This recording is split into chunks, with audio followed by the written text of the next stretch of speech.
প্রিয় দর্শক, সবাইকে শুভেচ্ছা।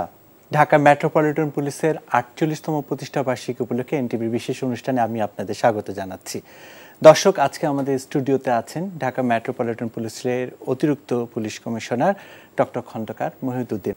এছাড়া আছেন ঢাকা বিশ্ববিদ্যালয় সামাজিক বিজ্ঞান অনুষদের ডিন ও সমাজবিজ্ঞানী ডক্টর জিয়া রহমান। আপনাদের দুজনকে স্বাগত জানাচ্ছি আমাদের অনুষ্ঠানে অংশগ্রহণের জন্য। প্রথমেই যে বিষয়গুলো নিয়ে আমরা কথা বলবো, আসলে ঢাকা মেট্রোপলিটন পুলিশের তো অনেক ধরনের সফলতা আমরা দেখেছি। ভবিষ্যতে ডিএমপিকে কিভাবে দেখব, এছাড়া সফলতা বা ব্যর্থতা, এই বিষয়গুলো নিয়েও আলোচনা করব।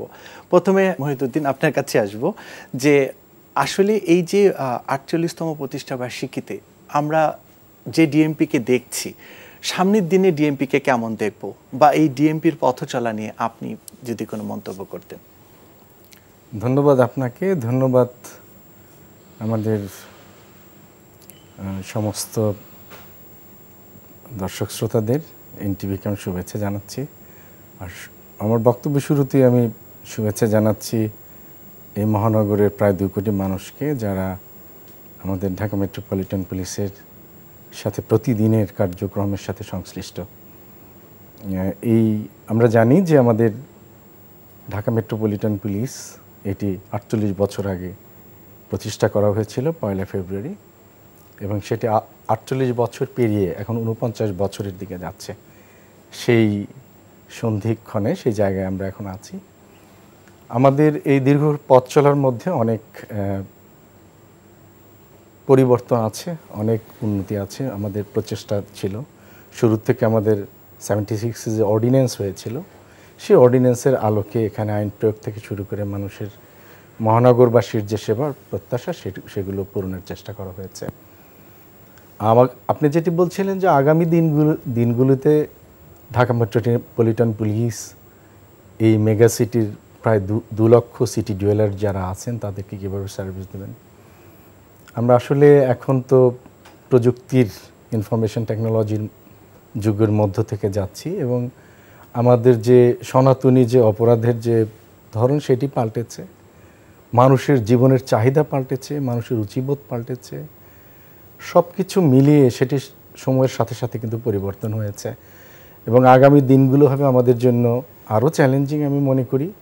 কারণ মানুষের যেহেতু প্রত্যাশা পুলিশের কাছে বেড়েছে, কারণ যেহেতু যেটি বলছিলাম যে ক্রাইমেরও ডাইভার্সন হয়েছে, তো সে কারণে আমাদের প্রযুক্তি নির্ভর যে তদন্ত সহ অন্যান্য যে পুলিশের কার্যক্রম, সেগুলোকে আমরা জোরদার করছি, যাতে মানুষ সেই জায়গায় তাদের প্রত্যাশিত সেবা পায়, এবং অপরাধীদের যেন আমরা সেই চিহ্নিত করে আইনের আওতায় নিতে পারি, এবং সমাজের যে নিরাপত্তা, শৃঙ্খলা, জাস্টিস এনশিওর করতে পারি। সেই জায়গার জন্য আমাদের নিরন্তর প্রচেষ্টা আছে এবং থাকবে।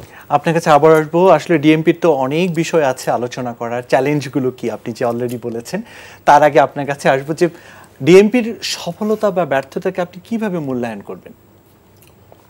ধন্যবাদ। প্রথমে ৪৮ বছরের পথ চলায় ডিএমপির যারা আছেন তাদের এই পুরো একটা পরিবার, আমি বলবো যে পুলিশের এর সাথে সম্পৃক্ত যারা আছেন, অফিসার এবং কর্মকর্তা কর্মচারী, সবাইকে আমি অভিনন্দন জানাচ্ছি যে একটি এত বড় শহরে মানে মানুষের সেবা দেয়া, এটা খুব সহজ কাজ না। তারা ত্রুটি বিচ্যুতি থাকতে পারে, ক্রিটিসিজম থাকতে পারে, এটাই স্বাভাবিক আমাদের মতো দেশে, যেখানে নানা সমস্যায় জর্জরিত, যেখানে আমরা অনেক সময় বলি আমাদের মতো দেশকে ক্রাইমের ল্যাবরেটরি বলা হয় বা সোশ্যাল প্রবলেমসের ল্যাবরেটরি বলা হয় ইন জেনারেল। তো সেই জায়গায় খুব সহজ ব্যাপারটা না কাজটা, এবং এটা যারা এর সাথে খুব সম্পৃক্ত আছেন, যারা কাজ করছেন, যেহেতু আমার সাবজেক্ট ক্রিমিনোলজি, অনেক পুলিশের সাথে আমাদের কাজ করার সুযোগ হয়, সব কিছু মিলে আমাদের একটা ইনডেপথ আইডিয়া আছে। তো সাধারণ মানুষের একটা পারসেপশন আছে, ওপিনিয়ন আছে, সেটা একটা। আর একটা হচ্ছে যে আপনি যদি মানে খুবই সায়েন্টিফিক্যালি, আপনি যদি খুব নির্মোহভাবে কথা বলেন, তার একটা আলাদা ব্যাপার আছে। তো সফলতা আমি বলবো যে সেই জায়গায় বলবো যে এটাকে খুব আপনি ব্ল্যাক অ্যান্ড হোয়াইট করে খুব ব্যাখ্যা করা খুব সহজ ব্যাপার না। কারণ বাংলাদেশের সব বিষয়কে যদি আপনি ব্যাখ্যা করেন, ওই মানে আপনার টোটাল সোশ্যাল স্ট্রাকচারকে আপনাকে হাত দিতে হবে, যে আপনার কোনো অর্গানাইজেশন, কোনো ইনস্টিটিউশনই কোনো বিচ্ছিন্ন দ্বীপ না। আপনার এই পুরো বাংলাদেশের সামাজিক কাঠামোর মধ্যে যেই ভালো দিক আছে তারই আপনি একটা অফশুট পাবেন বিভিন্ন প্রতিষ্ঠানগুলোতে, যে খারাপ দিক আছে তার জায়গা। আপনি যদি সফলতা বলেন, ডেফিনেটলি আমি বলবো যে এটা ভয়ঙ্কর রকম একটা মহাযজ্ঞ। এরপর আপনার কাছেই যাবো যে চ্যালেঞ্জের কথাগুলো আপনি কিন্তু বলেছেন, তো কি ধরনের চ্যালেঞ্জ সামনে আসবে, আর আপনি কি মনে করেন যে এই মেগা সিটিতে পুলিশের যে জনবল তা কি আসলে পর্যাপ্ত? আপনি ঠিকই বলেছেন যে আসলে বাংলাদেশ পুলিশের সবচেয়ে বড় অর্গান কিন্তু ঢাকা মেট্রোপলিটন পুলিশ, এবং আমাদের টোটাল ম্যান পাওয়ার প্রায় 34,000-এর মতোই। কিন্তু তারপরেও আমরা যদি বলি যে আমাদের এখানে প্রায় 2 কোটি মানুষ আছে এবং প্রতিদিন প্রায় 50 লক্ষ মানুষ আমাদের যে কাছাকাছি জেলাগুলো সেখান থেকে আসে এবং হয়তো সন্ধ্যায় ফিরে যায় বা রাতে ফিরে যায়।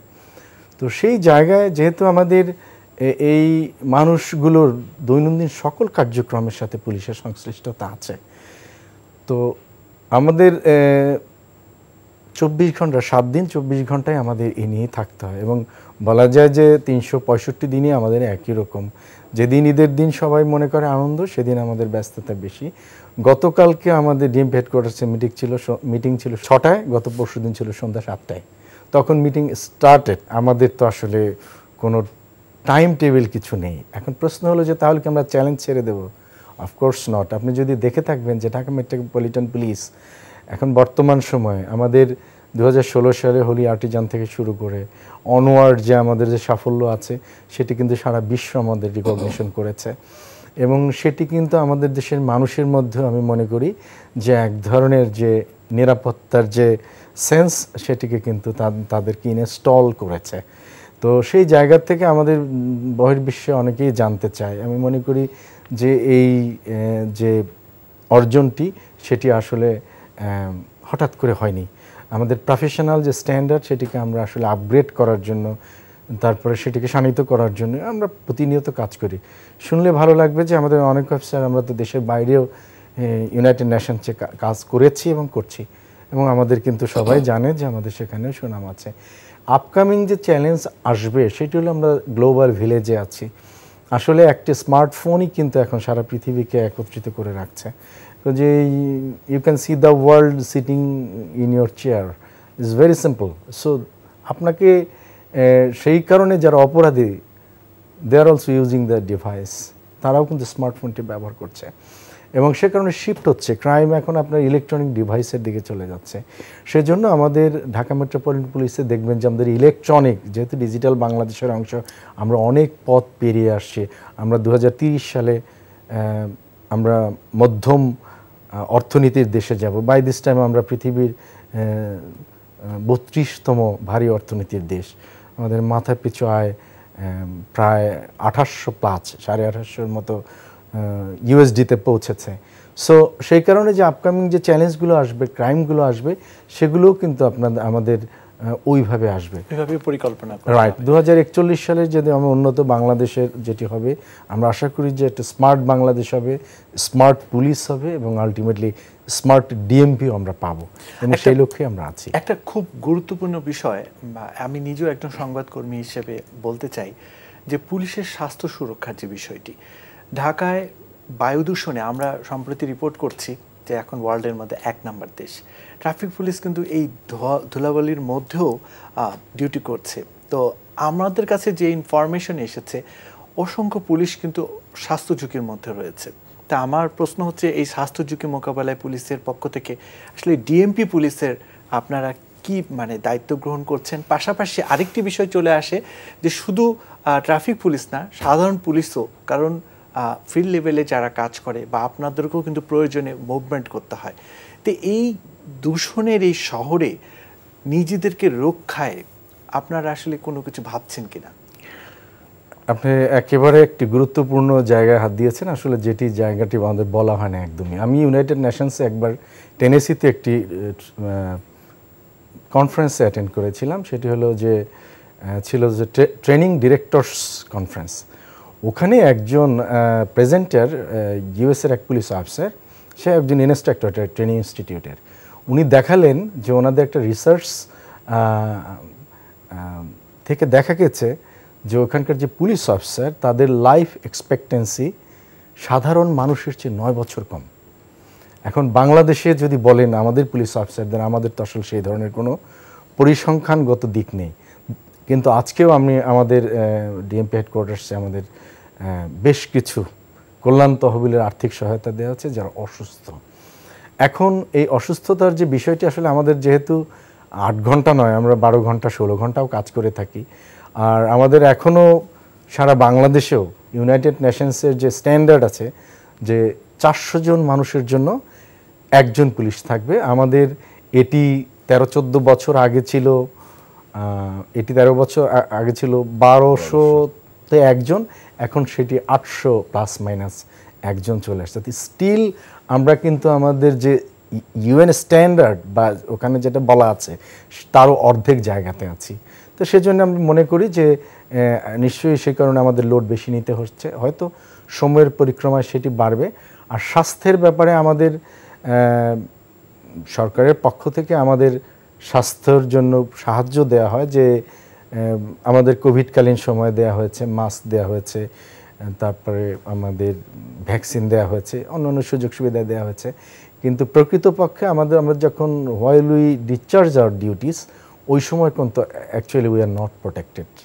এটা সারা পৃথিবীতেই পুলিশ কিছু বাড়তি রিস্কে থাকে, যেটি আমি ইউএসের কথা বললাম, আমরাও তার বাইরে নয়। আমরা আশা করি যে আগামী দিনগুলোতে, যেহেতু আমরা বিচ্ছিন্ন নই সমাজ থেকে, রাষ্ট্র থেকে, অর্থনীতি থেকে, রাষ্ট্রের আর্থিক সংগতি যখন আর ভালো জায়গায় যাবে, নিশ্চয়ই আমাদের এই জায়গাগুলো অ্যাড্রেস করা হবে, এটি আমার দৃঢ় বিশ্বাস।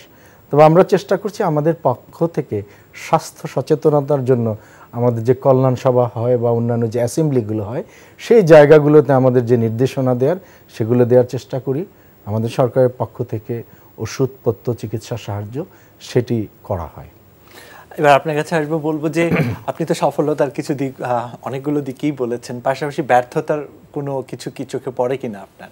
না, ব্যর্থতার কথা তো আমি বলেছি, আমি বলেছি আপনাকে, ব্যর্থ যদি আপনি চিন্তা করেন তাহলে আমি বলবো যে প্রত্যেকটি জায়গায় একটা কালেকটিভ মানে ফেইলিওরের কথা আপনারা বলতে পারেন। ইন্ডিভিজুয়াল লেভেলে যদি আপনি মানে আমি সমাজবিজ্ঞানের ছাত্র হিসেবে বলছি এই কারণে, উন্নত বিশ্বের রাষ্ট্র এবং সোসাইটি দুটো আলাদা। এই প্রোঅ্যাক্টিভ পুলিশিংটা খুব বেশি জোরদার হয়নি। মানে আপনার কোনো অপরাধ করার আগেই ক্রাইম প্রিভেনশন যেটাকে আমরা বলছি, সেটাকে আপনার মানে তুলে ধরা, এটা গোয়েন্দা সংস্থা হতে পারে পুলিশের ভেতরে, কিংবা তাদের আরও অ্যাক্টিভিটিসের মধ্য দিয়ে তারা আগেই এটার একটা পূর্বাভাস দিয়ে তারপরে সেটার রেমেডি তৈরি করা। এই জায়গাটা একটা, আমি বলবো যে একটা ভয়ঙ্কর রকম বড় ধরনের লিমিটেশনস বাংলাদেশ পুলিশের আছে। ঠিক অপোজিটে আপনি যদি বলেন, যেটাকে বলা হয় রিঅ্যাক্টিভ পুলিশিং, সেই রিঅ্যাক্টিভ পুলিশিং যদি আপনি দেখেন তাহলে, মানে আমি খুব নির্মমভাবে বলছি আপনাকে, তখন আপনি দেখবেন পৃথিবীর বহু দেশের তুলনায় বাংলাদেশে কিন্তু আপনি দেখবেন কোনো একটা ঘটনা ঘটার পরে যখন রিয়াকশন হচ্ছে, আপনি দেখবেন 24 ঘন্টা, 8 ঘন্টা, 10 ঘন্টা, 72 ঘন্টার মধ্যে পুলিশ সেটা ভয়ঙ্কর রকমভাবে আইডেন্টিফাই করে। যখনই জাতীয় সংসদ নির্বাচনের কোনো বিষয় আসে, কিংবা আন্তর্জাতিক বা জাতীয়ভাবে কোনো অকেশন থাকে, তখন বিশেষ করে ঢাকা মেট্রোপলিটন পুলিশ এরিয়ায় যদি কোনো কিছু থাকে, আপনাদের একটা বিশেষ আয়োজন থাকে এবং আপনারা গোয়েন্দা তৎপরতা থেকে শুরু করে সব কিছুর একটা বড় ধরনের সমন্বয় করেন। বলবো যে এই জাতীয় সংসদ নির্বাচনকে কেন্দ্র করে আপনাদের আসলে প্রস্তুতিটা কেমন? দেখুন, এটি তো আসলে কোনো নতুন বিষয় নয়। আমাদের দ্বাদশ জাতীয় সংসদ হওয়ার কথা আমাদের সামনে আছে।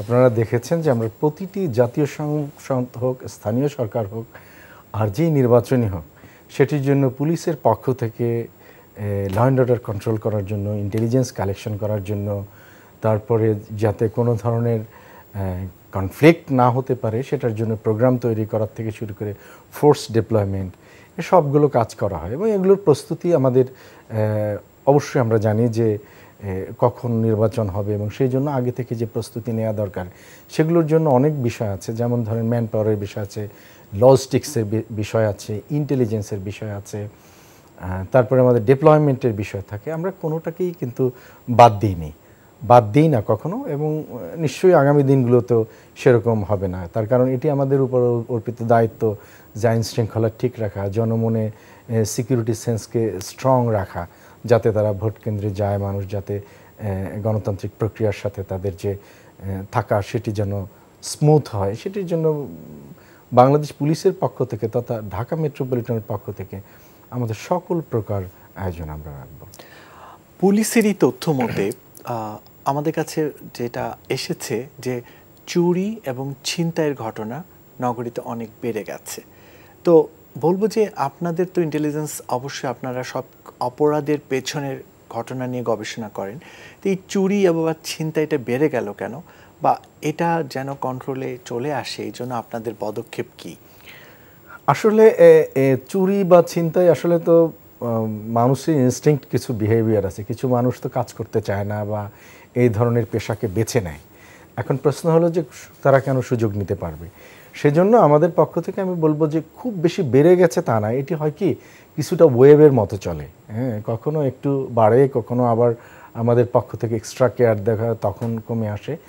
আর এই সুযোগটি তারা অনেক সময় নেয় এই কারণে যে হয়তো আমরা অন্য অন্য যে প্রোগ্রাম সেগুলোর দিকে আমাদের হয়তো ডিপ্লয়মেন্টটা বেশি চলে যাচ্ছে, যে কারণে লেট নাইটে অথবা ধরেন খুব প্রত্যুষে আর্লি ইন দ্য মর্নিং ওই টাইমগুলোতে হয়তো আমাদের কিছুটা কখনো কখনো গ্যাপ হয়।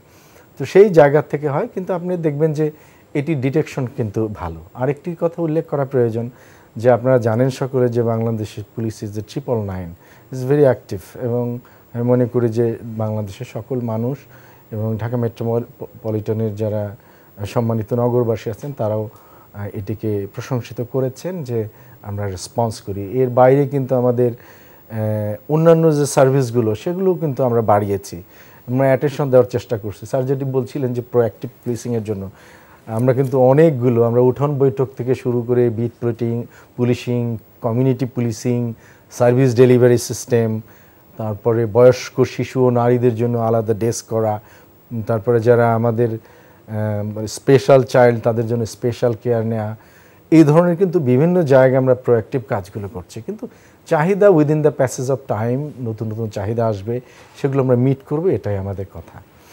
আর ছোট ছোট যে ক্রাইমগুলো সেগুলো আমরা আশা করি যে এগুলো কখনো শূন্যের কোঠায় পৌঁছাবে তেমন আশা করার কোনো কারণ নেই কোনো দিনই, কারণ এটিতে ইউটোপিয়ান চিন্তা হবে। তার কারণ অপরাধ ছিল, আছে এবং থাকবে, তবে সেটি একটি মাত্রার মধ্যে রাখতে পারে। আপনারা জানেন যে সুইজারল্যান্ডের যে তাদের বার্ন শহরে ওইখানে কি পরিমাণ ক্রাইম হয়, আপনারা যদি দেখেন তাহলে বুঝতে পারবেন। আমি সেটি দিয়ে আমাদেরকে ডিফেন্ড করতে চাচ্ছি না। আপনারা যদি ইউএসের কথা বলেন সেখানের পরিসংখ্যান আপনারা কিন্তু নেভিগেট করে দেখতে পারেন যে ওখানকার এনওয়াইপিডি তাদের স্ট্যাটিস্টিক্স কি, in a month, in a day, what's going on over there, যে ওখানে ক্রাইম অবস্থা কী।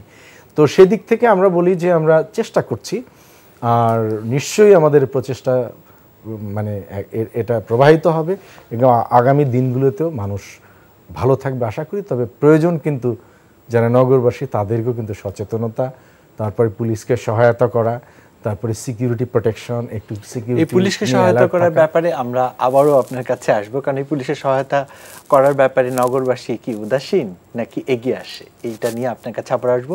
আপনার কাছে আবার আসবো যে ভবিষ্যৎ ঢাকা মেট্রোপলিটন পুলিশকে কেমন দেখতে চায় নগরবাসী? না মানে এটা তো আপনি যেমন আমরা বলি এখন হয়তো আমি যেহেতু একজন একাডেমিক, আমি ওই জায়গার থেকে কথাটা বলছি। একজন মানে একজন পুলিশ অফিসার কিংবা একজন ব্যুরোক্র্যাট কিংবা একজন মিলিটারি অফিসার যখন সে তার জায়গায় বসে, ন্যাচারালি তার খুব বড় রকম নির্মোহভাবে কথা বলার সুযোগটাও কিন্তু সংকুচিত। ওই যে যেটা বললাম যে আমাদের রাষ্ট্রের কাঠামোর কারণে নতুন একটা ডিসিপ্লিন হয়েছে ক্রিমিনোলজির পাশাপাশি ভিক্টিমোলজি। তো এটা কিন্তু আমাদের দেশে খুবই তুলনামূলকভাবে উপেক্ষিত। আমি বলবো যে আপনি অফেন্ডারকে নিয়েই সারাক্ষণ ব্যস্ত আছেন, কিন্তু ভিকটিমকে কতটুকু সাপোর্ট দিচ্ছেন বা মানে একেবারে ক্রিমিনাল জাস্টিস সিস্টেমের মধ্যে নিয়ে আসা, যেটা ক্রিমিনাল জাস্টিস সিস্টেমের ভেতরে প্রত্যেকটা জায়গায় আপনার এই সেবাটা দেওয়ার দারুণভাবে উপেক্ষিত। তো কাজেই আমি বলবো যে এই সার্ভিসটা আপনি ভিকটিম সাপোর্ট সার্ভিস এগুলো বাড়ানো, মানুষ যখন থানায় যাচ্ছে সেটার সার্ভিস বাড়ানো, 999 fine relatively it's a very মানে আমি বলবো যে সাকসেসফুল ভেঞ্চার অফ পুলিশ। কিন্তু সেখানে আপনার যদি সেটাও যদি স্মুথলি কোনো জায়গায় মাঝে মাঝে যতটুকু স্মুথলি করা যায় ম্যাক্সিমাম বেনিফিট দেওয়া যায়। কিছুক্ষণ আগেও আপনি বলছিলেন যে নগরবাসীকে এগিয়ে আসার একটি বিষয় প্রাসঙ্গিক ক্রমে এসেছিল। নগরবাসী আসলে যে কোনো ধরনের বিষয়ে পুলিশের কাছে কতটুকু রেসপন্স করে, মানে এই বিষয়টা যদি আমাদেরকে বলতেন। পাশাপাশি একটি খুব গুরুত্বপূর্ণ বিষয় আমার কাছে মনে হয়েছে যে আমাদের বাংলাদেশে বিশেষ করে ঢাকায় বা যেসব অঞ্চলে অপরাধের মানে পরিমাণটা বেশি, তখন তো স্বাভাবিকভাবে পুলিশের স্ট্রেস লেভেলটা অনেক হাই লেভেলে চলে যায়। তো এই যে স্ট্রেস নেওয়া, এই যে নগরীর যারা ট্রাফিক সিস্টেমের সাথে আছে বা ডিরেক্ট ক্রাইম বিষয়গুলোর সাথে জড়িত আছে, এই যে স্ট্রেসগুলো আপনাদের আসলে পারিবারিক জীবনে কি কোনো প্রভাব পড়ে, বা পারিবারিক জীবনে প্রভাব পড়লেও আপনারা কিভাবে সেগুলোকে ট্যাকেল করেন? আপনার 2-3টি বিষয় চলে আসছে একসাথে। প্রথমত বলবো যে আমাদের যে কমিউনিটির সাথে যে এনগেজমেন্ট, সেটি স্যার বলছিলেন যে আগের চেয়ে পরিবর্তন হয়েছে। আগে যে পুলিশ দেখলেই একটা ভয়ের জায়গা ছিল, সেই জায়গা থেকে আমরা বেরোনোর চেষ্টা করছি। এবং যেহেতু এই যে কমিউনিটি পুলিশিংয়ের মাধ্যমে, বিট পুলিশিংয়ের মাধ্যমে, উঠান বৈঠকের মাধ্যমে, অথবা বিভিন্ন সামাজিক অনুষ্ঠান, এমনকি আমাদের যে এই কোভিডকালীন সময় বাংলাদেশ পুলিশের যে রোল ছিল, আমি মনে করি যে মানুষ মনে করে যে তারা এখন পুলিশের বুঝতে শুরু করছে যে আসলে তারা কাছের মানুষ এবং তাদেরই সন্তান আমরা যারা পুলিশে আছি। রাষ্ট্র আমাদের সকলের, আর আমার যারা সারা দেশে যারা প্রায় 17 কোটি মানুষ আছে, সকলেই তো আমাদেরই আত্মীয় স্বজন। আমরা আমাদেরকেই সার্ভিস দিচ্ছি, তাই না? ছোট একটি দেশ আমাদের। তো সেই জায়গা থেকে বন্ধুত্বের জায়গাটি আমাদের বাড়ছে। তবে একটি জিনিস মনে রাখতে হয় যে পুলিশেরকে কনফিউজ করার জন্য কমিউনিটিতে প্রচুর লোক আছে যারা অনেক কিছু টার্গেট নিয়ে আসে, যে পুলিশের কাছে কিছু আসলে মিসলিড করা, কোনো এনিমিকে পুলিশ দিয়ে কোনোভাবে কিছু করা যায় কিনা, যে কারণে আমরা যতটা বন্ধন হয়, তাদের রেসিস্ট্যান্স পাই, সেটি কিন্তু ট্রান্সপারেন্ট না। একেবারে সলিড জিনিস আমরা যে খুব কাজে লাগাবো সেটি আমাদের হচ্ছে, কিন্তু ওই লেভেলে না। আর আমাদের এই কি বলা যায় এনগেজমেন্টটিও আমাদের এখনও প্রোগ্রেসিভ লেভেলে আছে। এটিতে পৌঁছতে আরও সময় লাগবে, within the passage of time ইনশাল্লাহ হয়তো পৌঁছবে। একটা দিক। আরেকটা হলো যে আমাদের পরিশ্রমের কথা বলছেন মোটা দাগে, এটির ব্যাপারে আসলে আমাদের পরিবারও হয়তো খুব বেশি আর আমাদের কাছ থেকে খুব বেশি আশা করে না। ধরেন আমার ফ্যামিলির থেকেও সারাদিনে তারা শান্ত ফোন দেয় না, জানে যে আমি হয়তো মিটিংয়ে আছি অথবা কোনো কাজে আছি, ফোনটিকে হয়তো আমি যথাযথ সম্মান করে ধরবো না বা রেসপন্স করব না। এটি আমাদের এক কঠিন বাস্তবতা এবং এটির মধ্য থেকে আমরা যাই। আমি এখান থেকে যদি প্রয়োজন হয় at night I will go somewhere else inside my jurisdiction. যদি আমাকে যদি পুলিশ কমিশনার মহোদয় বলেন যে তুমি যাও, বা আইজিপি মহোদয় বলেন তুমি যাও, আমি যাবো। আমরা নো খুব বলি না, নো শব্দটা আমাদের ডিকশনারিতে খুবই কম ব্যবহার হয়।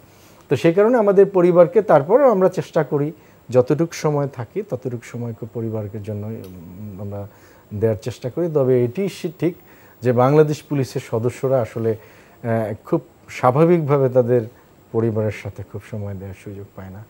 আবার যদি একটু ফিরে যাই, স্যারের কথা যদি একটু ফিরে যাই, যে আমাদের ঢাকা শহরের ট্রাফিকের ব্যাপারে যেটি স্যার বলছেন, যদি আমি ওই জায়গাটিতে আমি একটু বলি, এটি আসলে আমরা জানি সকলেই যে আমাদের পুলিশ ট্রাফিক সিগন্যালে যে কাজটি করে হাত দিয়ে, এটি কিন্তু পৃথিবীতে খুব কম জায়গায় দেখা যায়।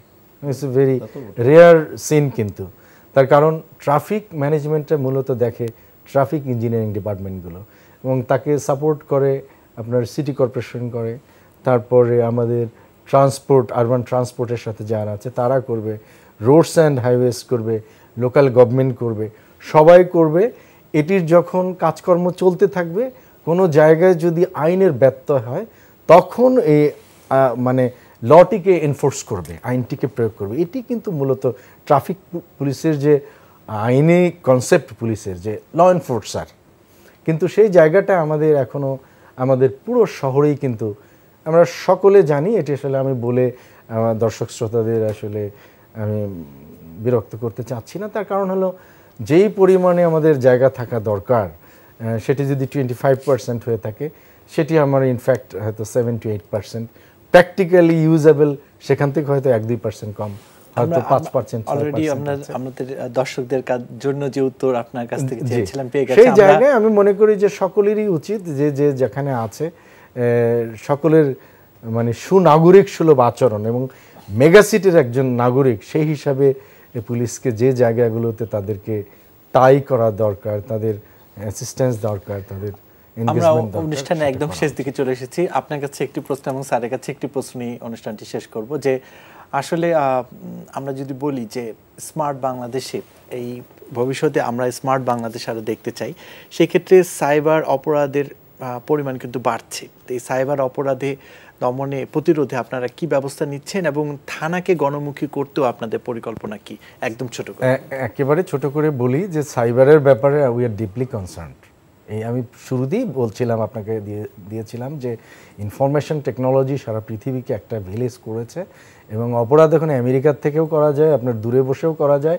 একটা রাষ্ট্রকে, সমাজকে উত্তেজিত, উদ্বেলিত, তারপরে গুজব দেয়া, নানান ধরনের কিন্তু কার্যক্রম করা সম্ভব। সেই কারণে আমাদের এখন সাইবারের উপরে বেশ কিছু ইউনিট কিন্তু আমাদের ঢাকা মেট্রোপলিটন পুলিশে এবং আমাদের সিটিটিসিতে, এবং আমি বলবো যে আমি খুলনা রেঞ্জের ডিআইজি ছিলাম লম্বা সময় ধরে, সেইখানে কিন্তু আমি ওখান থেকেই সাইবার ক্রাইম ইনভেস্টিগেশন সেল প্রতিটি জেলাতে একটি সেল করা হয়েছে, প্রায় ডিবির মতোই, যারা শুধুমাত্র সাইবার ইস্যুগুলো তারা পেট্রোলিং করবে, তারপরে মামলা রুজু হলে সেটি তদন্ত করবে, আইও রিপোর্ট সাবমিট করবে। সেটি হলো আমাদের সাইবারের বিষয়। আরেকটু বলছিলেন থানাকে গণমুখী করার ব্যাপারে অ্যাকচুয়ালি আমাদের ইন্সপেক্টর জেনারেল মহোদয় বলছেন, আমাদের সকলেই বলছেন, মাননীয় প্রধানমন্ত্রী বলেছেন, স্বরাষ্ট্রমন্ত্রী মহোদয় বলছেন, এবং সকল মানুষই বলে যে যেহেতু আমাদের প্রকৃত সার্ভিস ডেলিভারির স্থান হলো থানা, সেই জায়গাটাকে আমরা সব দিক থেকেই চাচ্ছি। এবং ইতিমধ্যে দেখবেন যে আমাদের সেখানে কিন্তু 3টি ডেস্ক আমরা চালু করেছি এবং আমাদের সুপারভিশন আমরা বাড়িয়েছি, তাদেরকে স্পেসিফিক গাইডলাইন দেওয়া হয়েছে। আমাদের 3 জন ইন্সপেক্টর দেওয়া আছে প্রায় থানাতেই, জনবল বাড়ানো হয়েছে এবং আমরা চাচ্ছি যে যারা থানায় যাবে সার্ভিসের জন্য অথবা তাদের কোনো ভিকটিম যাবে, তারা যেন মানুষ হিসাবে, নাগরিক হিসাবে, এবং তারা এই দেশের যে সম্মানিত নাগরিক, ঢাকা মেট্রোপলিটনে যারা আছে তারা যে এই মহানগরীর নাগরিক, সেই হিসাবে যথাযোগ্য মর্যাদা এবং তাদের অ্যাটেনশন যেন পায়, সেটির ব্যাপারে আমাদের কার্যক্রম বিভিন্নভাবে আমরা কার্যক্রম নিচ্ছি। আপনাকে ধন্যবাদ। একদম শেষ দিকে এসেছি স্যার, বলবো যে ডিএমপি কার্যক্রমে আমরা দেখেছি বিভিন্ন ধরনের সেবামূলক কার্যক্রমও রয়েছে। তা আপনি তো পৃথিবীর বিভিন্ন দেশে পুলিশের কার্যক্রম দেখেছেন, বলবো যে আমাদের ডিএমপি পুলিশের যে সেবামূলক কার্যক্রম, তাকে কি যথেষ্ট অন্যান্য দেশের পুলিশের তুলনায়? আমার যেটা মনে হয় যে এই প্রতিষ্ঠানকে মানে একটা ওই যেটা বলেছিলাম যে গণমুখী সার্ভিস প্রদানকারী একটা প্রতিষ্ঠান হিসেবে গড়ে তোলা। আর যে বিষয়গুলো আছে ডেফিনেটলি সাইবার ক্রাইম, এখন আমরাও যেমন বলেছি 3টা প্রধান ক্রাইম বাংলাদেশের মধ্যে আমরা টেরোরিজমকে বলেছিলাম, আইডেন্টিফাই করেছিলাম, transnational crime that is drug, এবং থার্ড হচ্ছে আপনার এই সাইবার ক্রাইম। আমি মনে করি যে এগুলোর জন্য ওই যে এর আগেও যেটা বলেছিলাম যে আসলে পলিসি ফর্মুলেট করা খুব প্রফেশনাল ওয়েতে, ঠিক একেবারে অ্যাকুরেটলি পলিসি ফর্মুলেট করা, এই জায়গাগুলো স্পেসিফিক করে কি তাদের মানে আউটকাম হতে পারে, কি তাদের প্রয়োজন হতে পারে, এগুলো পুলিশ আমার মনে হয় যে ল এনফোর্সমেন্ট এজেন্সি তাদের প্রতিষ্ঠানকে ডেভেলপ করার স্বার্থে এবং সাধারণ মানুষের সেবা দেওয়ার স্বার্থে এই জায়গাগুলো খুবই সিরিয়াসলি, খুবই স্পেসিফিক ওয়েতে আমি বলবো। কারণ আমরা অনেক পরিকল্পনা দেখি যে এটা ওই যে সেই কাজীর গরু কেতাবে আছে গোয়ালে নেই, কিংবা আপনি দেখবেন যে এক্সিকিউশনের বাংলাদেশে অনেক ভালো ভালো আইন আছে, যে এক্সিকিউশনের খুব অভাব।